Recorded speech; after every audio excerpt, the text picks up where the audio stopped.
One last question, Your Excellency. Yeah, my name is lazima nikuulize Excellency.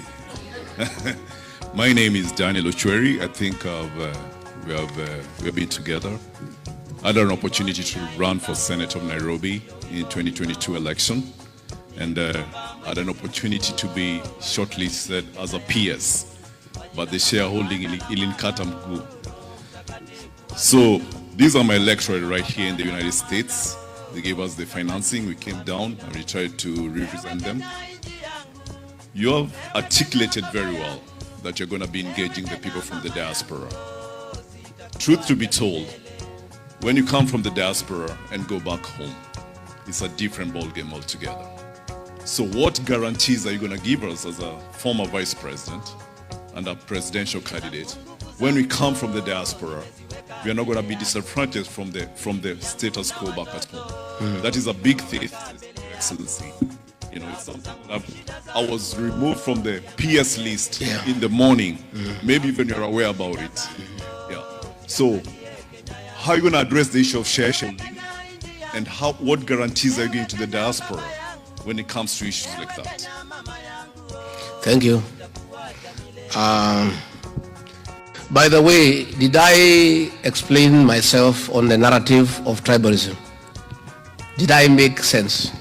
So what I'm wondering is, if we Gen Zs don't understand the mountain narrative, how are you going to engage us and find a way to position yourself or position these politics beyond one term and beyond the defense of Mulima? And by the way, I'm not embarrassed to be Kikuyu. I'm from Kirinyaga and Nyeri. You know, you can't get Kikuyu than that.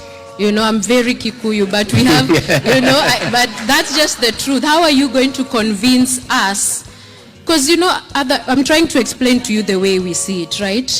There is that pride, yes, you know, of being a Kikuyu. You know, but there is also a people who don't see that.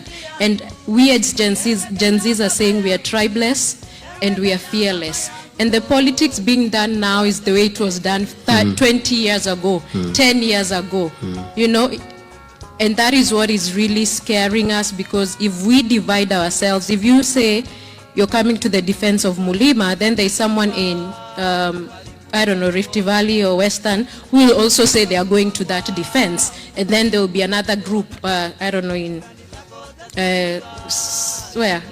Coasts, yeah, we are going to that defense. And then now, there will be a vacuum gap, and then Ruto will become president. I feel you, and the Gen Zs will help us deal with that nonsense, because they are tribeless and they are fearless and they want change, and nobody can intimidate them or coerce them.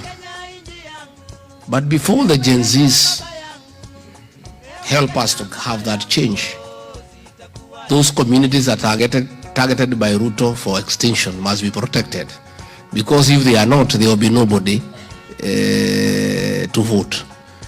So I hear you and I understand the way you think, but I also want to tell you at back home, the Gen Zs your age understand what's going on, because they are just there and they are feeling it. They can see that persecution, they can see the discrimination, they can hear the talk, and they can see the way they are being targeted. Because when you go to Kahawa court of terrorism, and out of 100 people charged, 96 are from one area.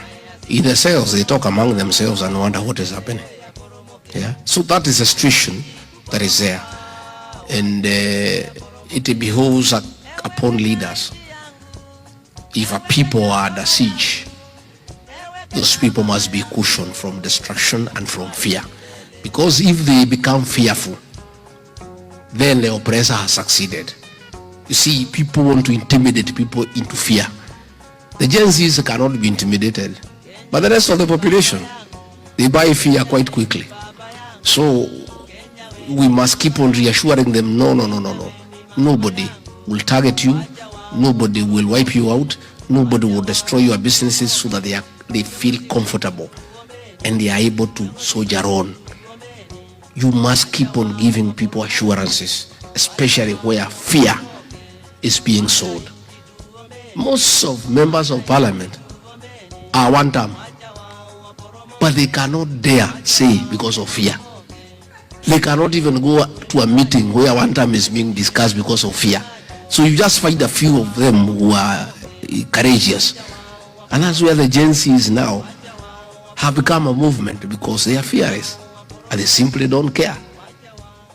And it has even reached a place where I had to ask the Gen Zs, please, you have made your point.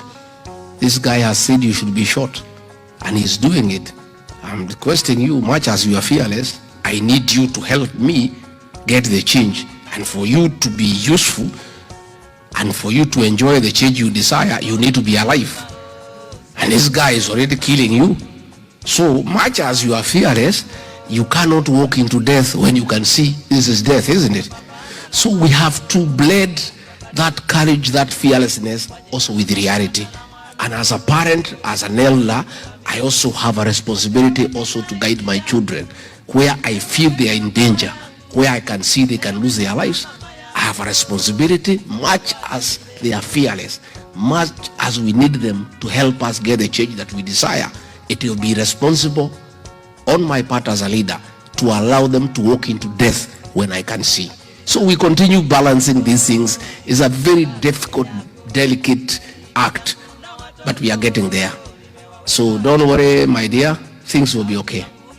I'll connect with some people so that we can work around what you are doing, and you are doing a good thing. Please continue with that advocacy, and that is the way to go. And I want to assure you, young girl, don't ask me what I'll do for you if I'm elected president or in the government that will form. I want you to come to be part of that government. We do it together. I want the Gen Zs to sit on the decision-making table so that they are part of the solution of Kenya's problem. I am also aware sufficiently that these Gen Zs who are pushing Ruto to the corner and is not sleeping, once we are elected, if we don't measure up to their expectation, they will drive us out of town very furiously and with brutal efficiency. So the only way for us to be safe is to bring the Gen Zs on board so that if there is a backlash, we suffer together.